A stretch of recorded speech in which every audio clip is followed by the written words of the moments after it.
pour les chérir. Moi, ce qu'on me dit beaucoup dans ma permanence, c'est ce n'est pas tant d'être abandonné, c'est oui, mais il faut qu'il y ait la complémentarité du père et de la mère. Et quand je leur demande aux gens qui viennent me voir, mais qu'est-ce que cette complémentarité entre le père et la mère? Ils me disent, ah, mais il faut qu'on connaisse la différence des sexes. Je dis ça, on peut très bien le connaître autrement, avec l'entourage, la famille, les oncles, les tantes, les grands-parents, etc. Ils en conviennent tous. Je leur dis donc, quelle est cette complémentarité? Et ils me disent, et là on arrive malheureusement dans les poncifs, parce que je ne vois pas sinon ce qui existe vraiment comme complémentarité. La mère est plus douce, le père a de l'autorité. Enfin, vous voyez, on ressort ces questions-là, alors qu'on voit très bien que maintenant, d'abord, les choses sont plus complexes que ça, et qu'il y a des parents qui sont souvent l'un un peu plus autoritaire, l'autre...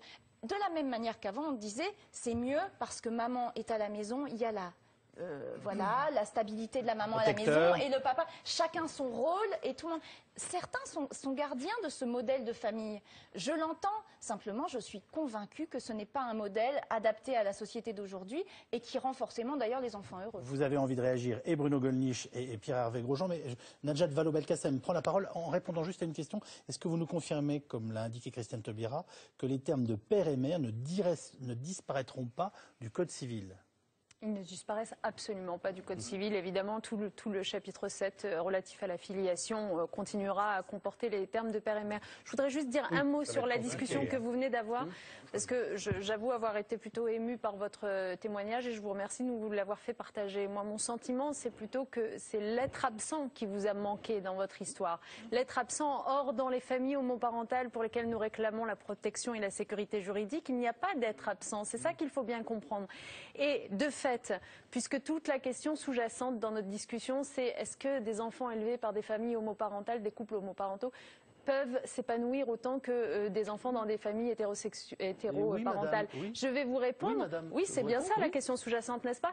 Eh bien, vous avez plus. Peuvent s'épanouir. Ah bon, bah très bien. Vous avez eu plus d'un millier d'études qui ont été menées sur ce sujet par tous les pédiatres, psychologues, psychiatres possibles, qui vous démontrent. Donc je sais que deux personnes de même sexe peuvent s'épanouir. Donc, mais je le dis. Non, mais au-delà de l'amour, parce que ça n'est pas qu'une question d'amour, c'est aussi une question de développement cognitif, de développement comportemental. Et de fait, toutes les études vous démontrent, qui ont été menées sur plusieurs années, que ces enfants, au fond, se développent exactement de la même façon, sont ni plus ni moins épanouis ou heureux que les enfants dans des familles hétéroparentales, à cette seule réserve près qu'ils souffrent de l'opprobre social qui pèse sur leur forme de famille. Alors mettons fin à cet opprobre social. C'est ce que nous réclamons par la loi. Ce que vous a dit Henri Guénaud, c'est que ne pas avoir de père ou ne pas avoir de mère, ça crée de toute façon un manque.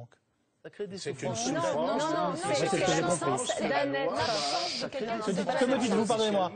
Non, pardon, ça n'est pas ce que disait M. Guénaud. En tout cas, ça n'est pas ce que j'ai entendu. Ce que j'ai entendu, c'est que c'est l'absence du père qui aurait dû être là, qui aurait dû faire famille avec lui, en ce qui le concerne, qui l'a fait souffrir, qui a été une blessure.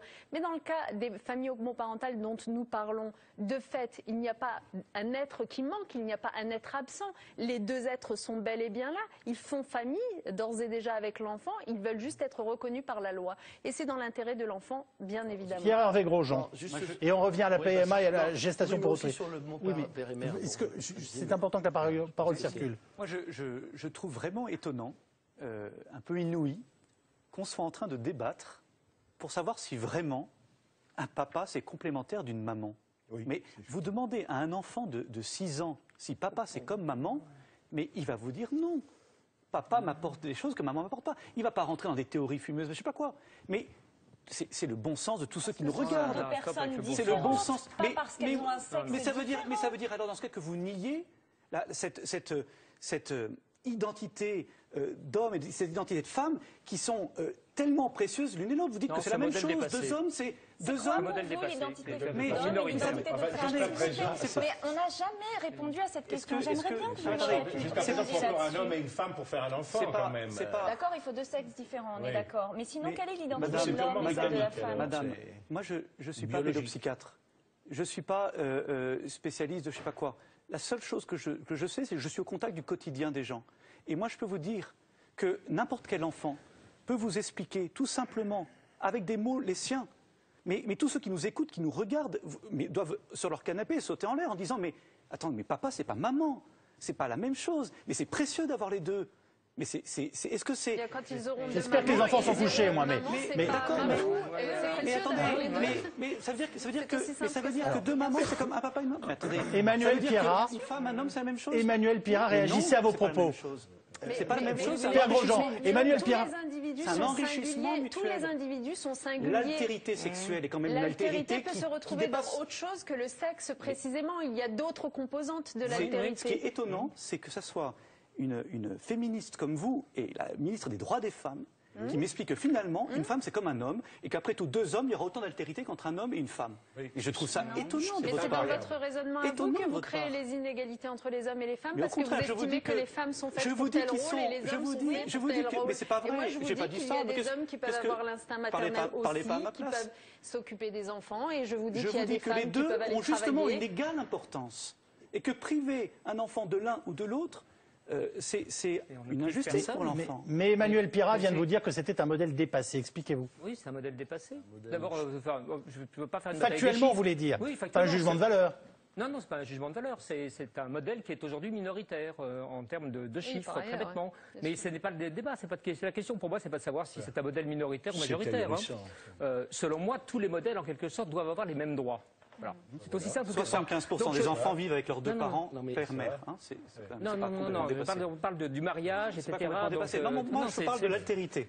Moi, je parle de la complémentarité père-mère. Ce qui me semble insensé, c'est de parler de bon sens, si je puis me permettre, dans une question qui est tout sauf une question juridique, une question sociale, une question justement, tout ce qu'on voudra. C'est trop un débat d'adultes, de spécialistes. Il faut, et c'est pour ça, c'est ça ce que les Français ont voulu dire. Ils ont voulu dire, mais retrouver cette simple bon sens. Arrêtez de dire les Français quand il y a 300 000 et 400 000 personnes qui défilent. Quand il y aura les 10% il y en a 54%. Il y en a 54%. Est-ce que Pierrat peut parler? Il y en a 54% qui sont contre l'adoption de la PMA pour cette raison-là. Attendez, terminez votre propos. Excusez-moi, j'ai l'impression qu'on vous a interrompu. Non? Non. Oui, on peut m'interrompre. C'est difficile de... Maître Pierrat me demandait tout à l'heure pourquoi est-ce que je considérais que cette loi, qui selon lui n'ouvre que des droits aux homosexuels et qui ne gêne en rien les hétérosexuels, pourquoi est-ce que je la considère comme fondamentale? Eh bien, exactement pour la raison qu'il vient d'avancer. Il vient de dire tous les modèles doivent avoir les mêmes droits. Eh bien, moi, je ne crois pas que tous les modèles doivent avoir les mêmes droits. Je crois que l'expérience de l'humanité, je crois que ce qui est inscrit dans la conscience des individus nous dit qu'il y a des modèles dont il est extrêmement dangereux de s'écarter. Et c'est peut-être, effectivement, dans la vision prométhéenne qui est la vôtre, de faire tout se vaut. Non, moi, je crois que tout ne se vaut pas. Et les Français, instinctivement, ont senti que tout ne se valait pas. Et en particulier, jusqu'à preuve du contraire, quand même, mon cher maître, un enfant, il est fait par un homme et par une femme. Donc, avec le projet de loi que vous allez soit nier l'un des partenaires dans cette affaire, ou le considérer comme purement accidentel, ou purement mécanique, ou purement biologique, ou purement marchand, j'y reviens. Et c'est ça qui est extrêmement grave. Il y a une subversion complète du principe de la famille. Qu'est-ce que c'est? Qu'est-ce que c'est que le mariage? C'est pas seulement l'accord entre deux individus. C'est une institution qui est destinée à la transmission de la vie, et qui est fondée sur l'amour d'un homme et d'une femme, qui est destinée à la transmission de la vie, à l'accueil des enfants, à leur éducation. Bien sûr, il y a des ratés, bien sûr, il y a des accros, bien sûr, il y a des familles qui souffrent, bien sûr, il y a des familles éclatées, etc. Mais est-ce que c'est une raison en quelque sorte, pour institutionnaliser cela, pour créer de nouveaux enfants? C'est une raison suffisante pour prendre en compte, oui, les lacunes de la loi actuelle. Mais vous ne vous contentez pas de prendre en compte. Non, attendez.